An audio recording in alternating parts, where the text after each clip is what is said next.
Hello students, welcome back to my channel star circle of commerce.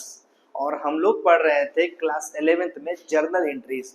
Basic journal entries को हम लोगों ने बहुत सारे हिसाब से स्टार्ट किया था, बट अब हम लोग जो पढ़ने जा रहे हैं जर्नल एंट्रीज को, उसमें हम लोग बहुत सारा टॉपिक को कवर करेंगे, जिसमें सबसे पहले हमारा आएगा बच्चों क्रेडिट परचेस के बारे में। आप लोगों ने सुना होगा, है ना, कि जब हम कोई सामान को क्रेडिट में परचेस करते हैं तो उसको हम लोग कैसे जर्नल एंट्री में कन्वर्ट करेंगे। क्रेडिट में कोई सामान अगर हम सेल करते हैं तो उसका यूटिलाइज बच्चों हम कैसे करेंगे। उसके अलावा इस पे हमारा आएगा परचेस रिटर्न। कोई सामान खरीद करके हम रिटर्न करते हैं, कोई सामान सेल करके जिसको हम सेल करते हैं वो जो है हमें रिटर्न करता है। इस टॉपिक पे हम लोग डिस्कस करेंगे आज, और भी कुछ कुछ चीजों पे बात करेंगे, ठीक है। तो देखिए, अभी हम लोग जो है 2-3-4 लेक्चर पे सिर्फ और सिर्फ जर्नल एंट्री कैसे बनता है वो सारी चीजों को डिटेल से लेक्चर को समझते हुए चलेंगे। प्रॉपर उसको पहले एक बार समझ लेंगे, समझने के बाद जब हम लोग क्वेश्चंस में आएंगे तो इंशाल्लाह सारी बातें जो है वो डिटेल से क्लियर हो जाएंगी, ठीक है। तो पहला बात आता है क्रेडिट परचेस की और क्रेडिट सेल की, जिसमें क्रेडिट परचेस अगर हम कोई सामान खरीदते हैं, परचेस करते हैं किसी से, तो उसको हम क्या बोलते हैं, क्रेडिटर। और अगर किसी को हम कोई सामान उधार में बेचते हैं तो उसको हम क्या बोलते हैं, डेटर्स। तो ये आपको याद रखना है, क्रेडिटर किसको बोलते हैं। अगर हम कोई सामान क्रेडिट में परचेस करेंगे बच्चों तो उसको हम क्या बोलेंगे, क्रेडिटर, ओके। और क्रेडिटर क्या होता है, मेरा लायबिलिटी होता है, ठीक है। और अगर कोई सामान हम सेल करते हैं तो उसको हम क्या बोलते हैं, क्रेडिट में सेल करते हैं तो डेटर्स। और डेटर क्या होता है, मेरा एसेट्स होता है।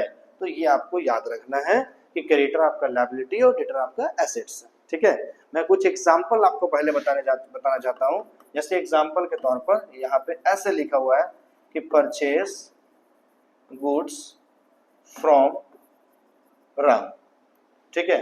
क्या बात लिखा हो, परचेस गुड्स फ्रॉम राम। ये तो समझ में आ रहा है कि आपने सामान खरीदा, और किससे खरीदा, राम से खरीदा। एक बात मैं जो पिछले लेक्चर में आपको बताया था उसको मैं हल्का से यहाँ पे दिखाना चाहता हूँ। परचेस मशीन, तो अगर आप मशीन खरीदते हैं तो आप एंट्री कैसे पास करेंगे। आपके पास मशीन आया, आपको बताई गई थी कि आपके पास मशीन आया और आपके पास से क्या गया बच्चे, पैसा गया। तो आपको एंट्री क्या पास करना है, machine account debit to cash account.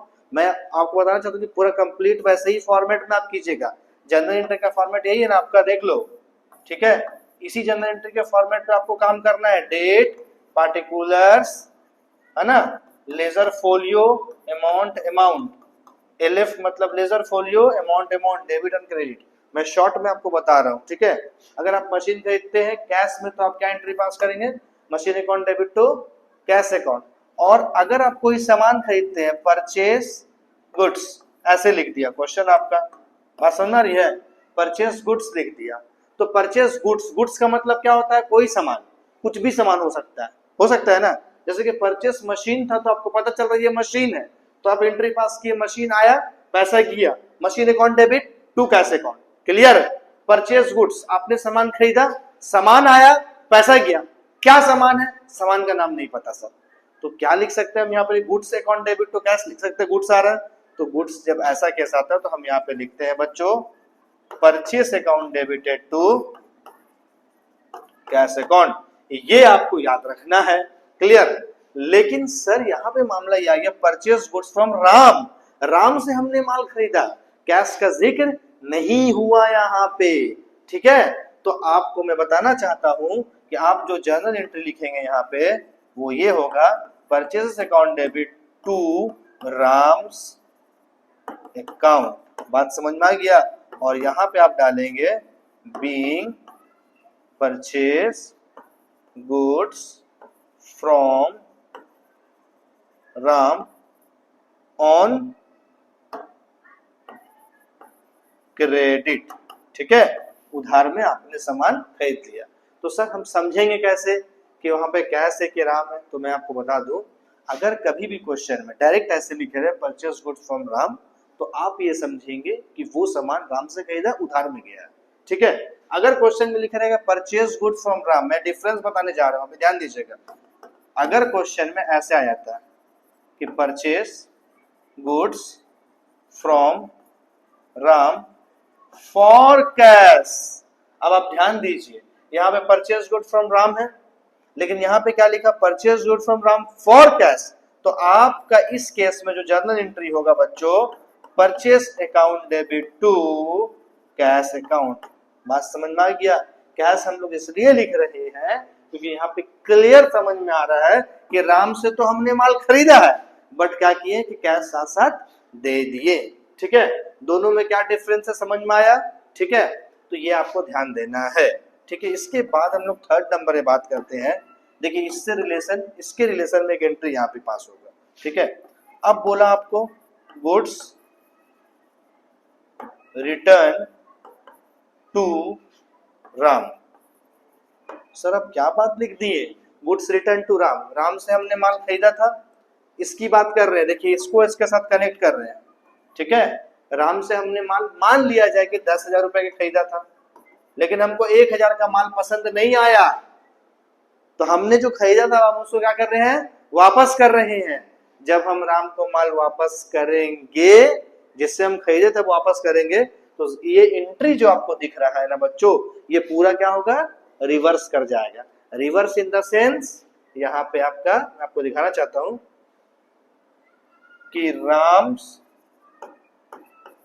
Account debited to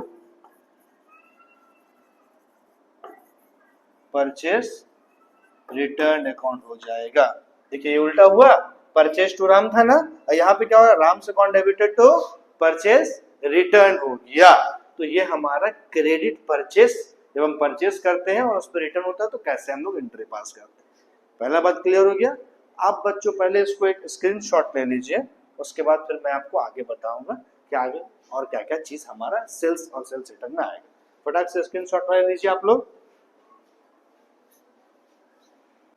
okay students, अब हम लोग डिस्कस करते हैं सेल्स रिटर्न के बारे में। तो purchase return, purchase credit purchase कैसे होता है वो हमने डिस्कस किया। चलिए आइए अब हम लोग बात करते हैं क्रेडिट सेल।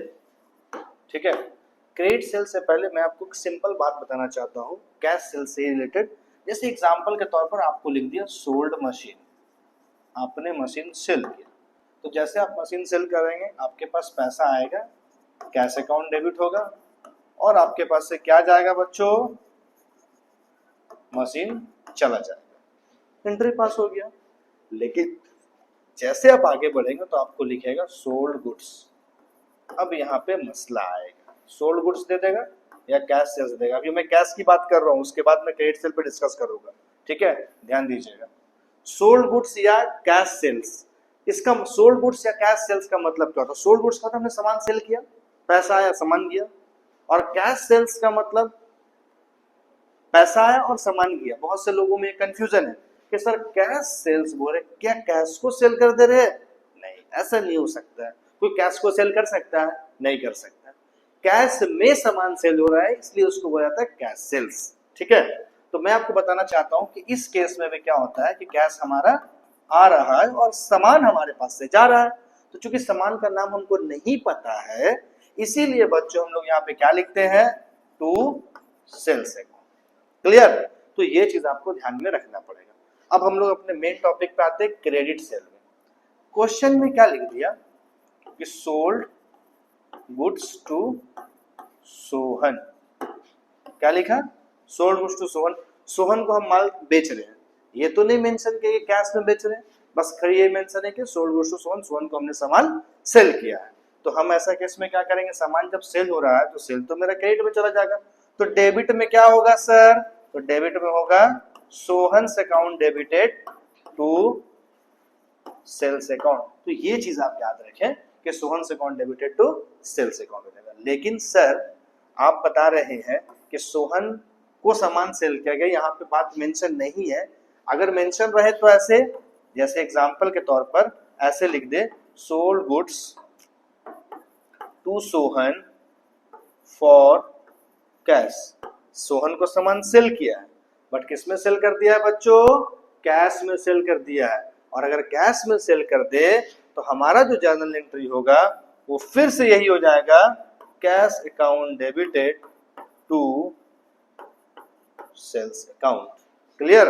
तो आपको ध्यान रखना है कि क्रेडिट कब माना जाएगा, जब किसी पर्सन का सिर्फ नाम दिया हुआ है, ठीक है, और अगर नाम के साथ साथ कैश दिया हुआ है तो हम लोग उसको क्रेडिट नहीं मानेंगे, वो उसको ट्रांजेक्शन कैश है माना जाएगा। क्लियर?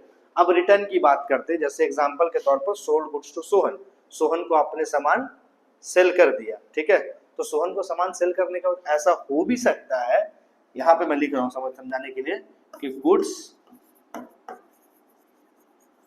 Return bye Sohan. अब सोहन को हमने सामान सेल किया था, अब सोहन क्या कर रहा है, लेके तो चला गया, लेकिन 2 दिन के बाद सामान लेकर के आ गया, 1 घंटा के बाद सामान वापस लेकर आ गया, कुछ सामान वापस लेकर बोले हमको ये सब सामान पसंद नहीं, आप रिटर्न कर लीजिए। तो सर रिटर्न करेंगे तो कैसे एंट्री पास करेंगे, तो इसका क्या करेंगे, जस्ट रिवर्स कर देंगे, पोजिट कर देंगे ऐसे, इस तरीके से sales return account debit to Sohan से अकाउंट। बात समझ में आ रहा है? देख लो, इसका उल्टा कर रहे हैं हम। तो ये आपको ध्यान रखना है कि जब कभी कोई सामान हम सेल करते हैं और वो सामने वाला बंदा हमको रिटर्न कर देता है तो किस तरीके से हम लोग जर्नल एंट्री पास करते हैं। तो ये दोनों टॉपिक हमारा क्लियर हो गया बच्चों, आप इसका स्क्रीनशॉट ले लीजिए, ठीक है।